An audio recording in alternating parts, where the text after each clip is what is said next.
Tanpa sadar ya, kita sudah ada di penghujung tahun. Oh, tepuk tangannya boleh yang lebih dahsyat lagi buat Yesus Tuhan kita. Saya ajak saudara kita buka ya. Kita akan masuk pada seri firman Tuhan ini. Lukas pasalnya yang kedua, ayatnya yang ke-10. Lalu kata malaikat itu kepada mereka, jangan takut. Sebab sesungguhnya aku memberitakan kepadamu kesukaan besar untuk seluruh bangsa. Hari ini saya akan berbicara tentang the highest level of joy.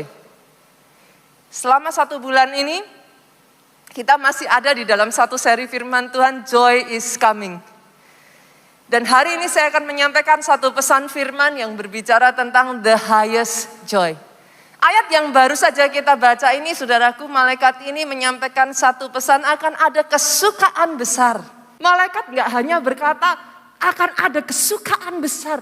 Tapi kita harus tahu kesukaan besar karena apa?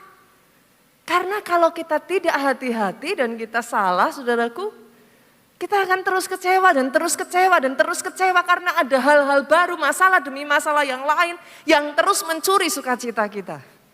Kita lanjutkan ya, saya bacakan lagi ayat yang ke-10 dan kita lanjutkan ayatnya yang ke-11. Lalu kata malaikat itu kepada mereka, jangan takut sebab sesungguhnya aku memberitakan kepadamu kesukaan besar untuk seluruh bangsa. Hari ini telah lahir bagimu juru selamat, yaitu Kristus Tuhan di kota Daud. Kesukaan besar yang sejati, saudaraku, the highest level of joy seharusnya adalah kelahiran Sang Juru Selamat. Izinkan hari ini saya mengatakan kepada saudara sesuatu yang saya yakin orang Kristen mana sih yang gak tahu. Kalau ada keselamatan total, hanya bisa diberikan oleh satu nama dan hanya satu nama saja. Siapa namanya? Yesus Kristus Tuhan. Gak ada nama yang lain, saudaraku. Kenapa ini yang disebut the highest level of joy, saudara? Karena dalam hidup ini kalau ada highest, artinya ada sangat banyak hal yang bisa membuat kita senang. Betul ya Bu ya? Sesederhana kalau saudara sakit, saudara terima kesembuhan, pasti dong saudara bersuka cita. Betul ya Bu ya? Kalau saudara ada di dalam masalah keuangan Pak, ekonomi, Tuhan bukakan jalan, pasti saudaraku gak mungkin enggak. Tuhan berkati saudara, pasti happy, pasti senang. Kalau saat ini mungkin keluargamu, pernikahanmu sedang ada di dalam permasalahan di ujung tanduk saudara, dan Tuhan jamah, sehingga terjadi pemulihan, pasti senang Bu. Betul ya saudaraku? Tapi izinkan saya mengatakan ini saudara. Semuanya itu baik. Tapi kalau toh saudara menerima semuanya itu dan kehilangan keselamatanmu, untuk apa? That's my point. Semuanya itu hanya menjadi manis, saudaraku.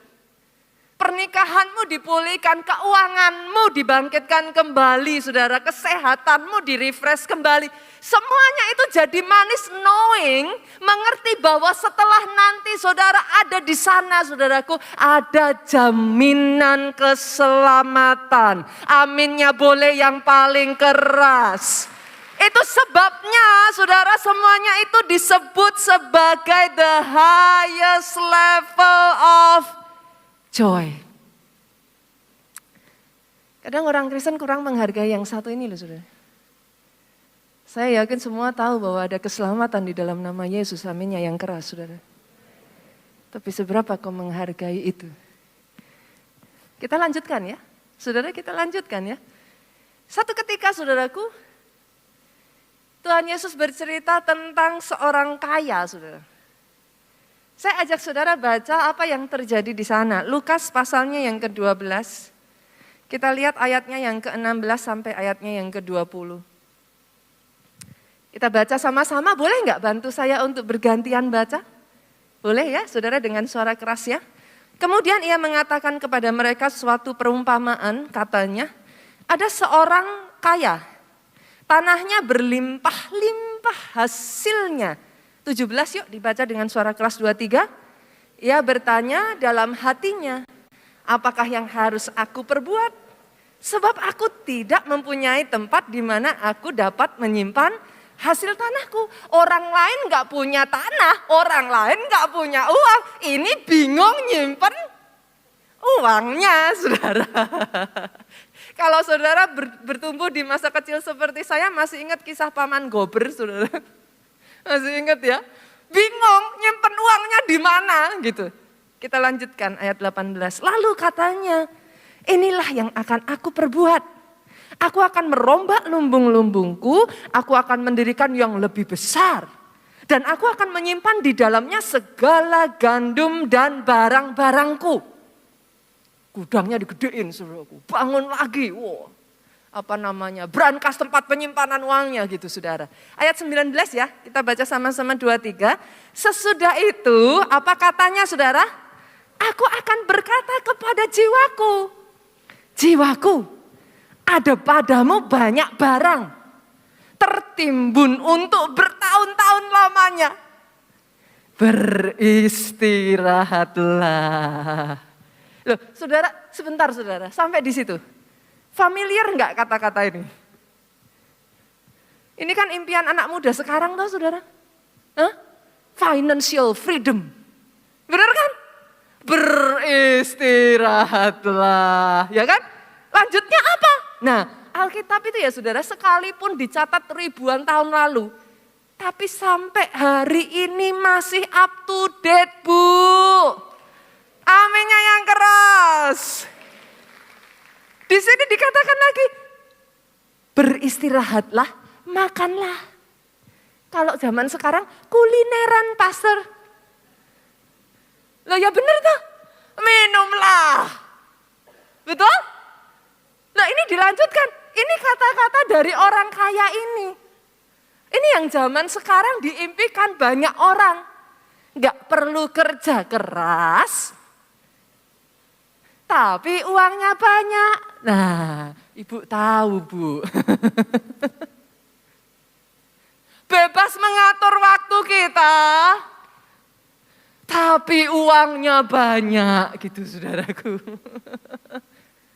Dia berkata selanjutnya, bersenang-senanglah. Saya tuh bersyukur loh saudaraku, ayat firman Tuhan tuh amazing. Enggak titik hanya berhenti sampai di sini lah. Kalau berhenti lah dicontoh anak muda zaman sekarang semua saudara. Saya bersyukurnya ayat ini berlanjut. Tetapi firman Allah kepada anak muda yang kaya raya ini.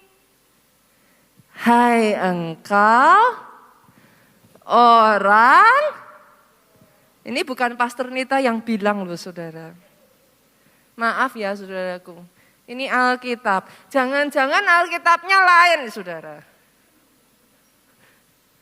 Karena biasanya yang kayak gini langsung ditengking dalam nama Yesus, pergi gitu. Hai engkau orang yang bodoh. Kenapa Tuhan mengatakan yang seperti ini bodoh? Nah ini yang bahkan saudara, kalau saya boleh katakan ini maaf ya saudara. Saya tuh sedih loh, jujur saudara. Ada banyak orang Kristen bahkan tidak menyadari ini. Selalu ada alasan engkau kehilangan sukacitamu karena apa saudara? Engkau lupa the highest reason of joy. Alasan terbesar engkau bisa bersukacita itu kau lupa. Sehingga masalah kecil bikin enggak gereja-gerejaan lagi. Pastor, kecil apanya? Nothing compared to salvation. Saudara. Masalah di bumi stay di bumi. Tapi urusan di sana itu forever, selamanya. Gak heran banyak orang Kristen hari-hari ini jadi orang Kristen cengeng. Sorry ya, Bu, Pastor Bu jangan keras-keras. Ini saya gak nyenggol, tak tabrak saudara. Lah nggak disalami, nggak diucapkan selamat ulang tahun aja lah, kok mundur dari gereja tuh ya gimana tuh saudara? Sekarang saudara bisa menertawakan itu. Karena keluarga Allah kekristenannya berakar dalam, bukan cetek. Keluarga Allah kekristenannya bertumbuh berbuah. Oh aminnya yang paling besar. Yang paling keras aminnya. Tepuk tangannya yang paling meriah buat Yesus Tuhan kita. Kenapa di sana dikatakan hai orang bodoh? Kita lanjutkan saudara. Pada malam ini juga kalau jiwamu diambil daripadamu. Pastor boleh nggak sih kita jadi orang kaya? Orang Bandung bilang sok, saudara. Monggo. Orang Solo bilang, silahkan. Saya sebagai hamba Tuhan bersuka cita dengan saudara ketika saudara diberkati Tuhan. Go ahead. Nggak ada yang salah jadi orang kaya, Pak. Pastor, salah nggak kalau kita bersenang-senang? Loh saya ya bersenang-senang tuh saudara. Nothing wrong. Go ahead. Saudara boleh bersenang-senang, tidak ada hukum yang melarang saudara untuk senang. Selama saudara masih ada di dalam koridor hukum. Jadi boleh bersenang-senang. Terus salahnya apa dari cerita ini? Kenapa dikatakan bodoh?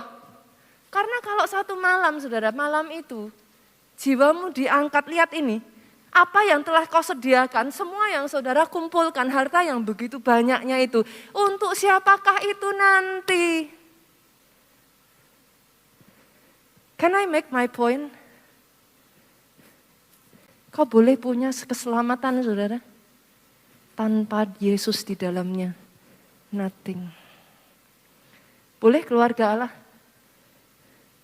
Karena kadang kalau kita nggak hati-hati itu yang kita kejar. Semua kekayaan, nama, popularitas, kedudukan. Tapi kau lupa loh Pak, tanpa Yesus di dalamnya. Kalau tidak ada juru selamat itu lahir dalam hatimu. Pak, semuanya sia-sia.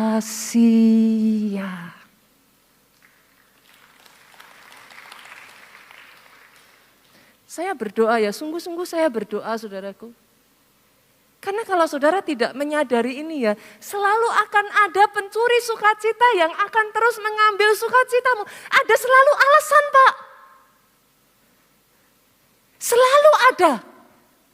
Karena selama saudara hidup,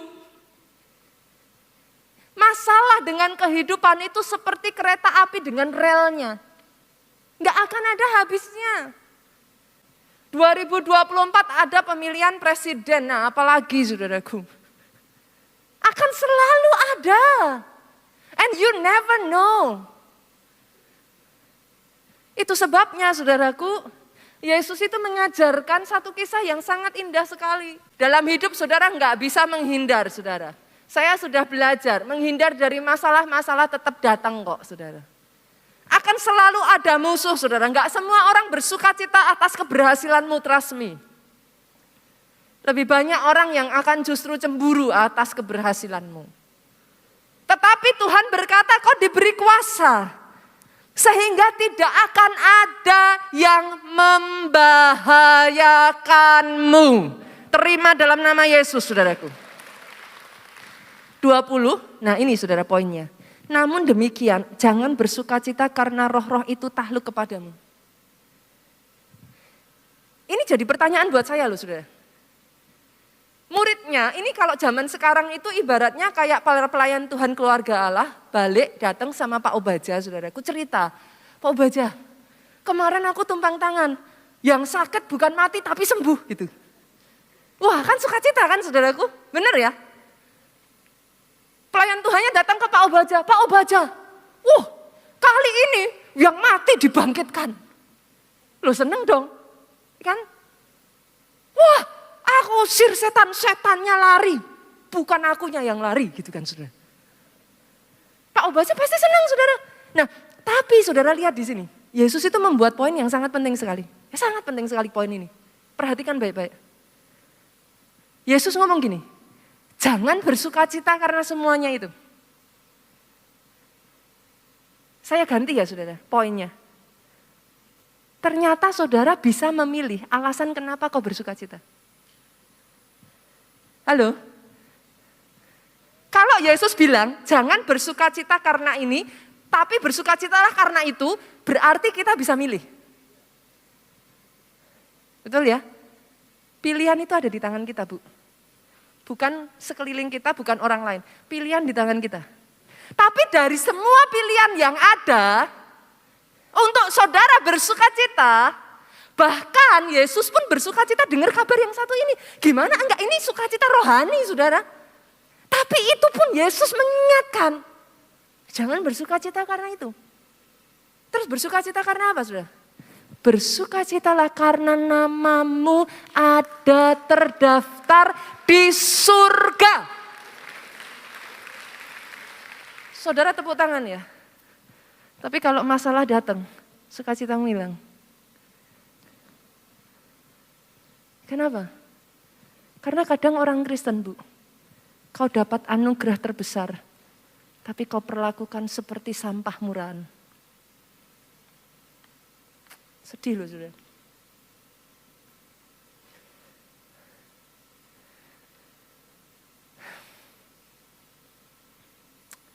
Kau dapat anugerah yang no money can buy.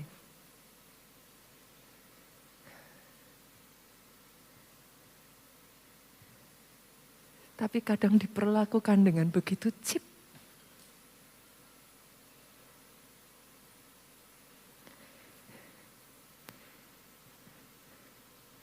Bahkan Yesus sendiri comparing, ini hal rohani. Bersukacitalah karena namamu terdaftar di surga. Itu yang seharusnya jadi the highest level of joy. Maka engkau gak akan gampang dicuri sukacitamu. Yang lain-lain boleh hilang. Tapi kau selalu punya alasan untuk bersukacita. Karena di dalam Yesusmu ada jaminan keselamatan. Oh kalau mau tepuk tangannya yang paling meriah buat Yesus Tuhan kita.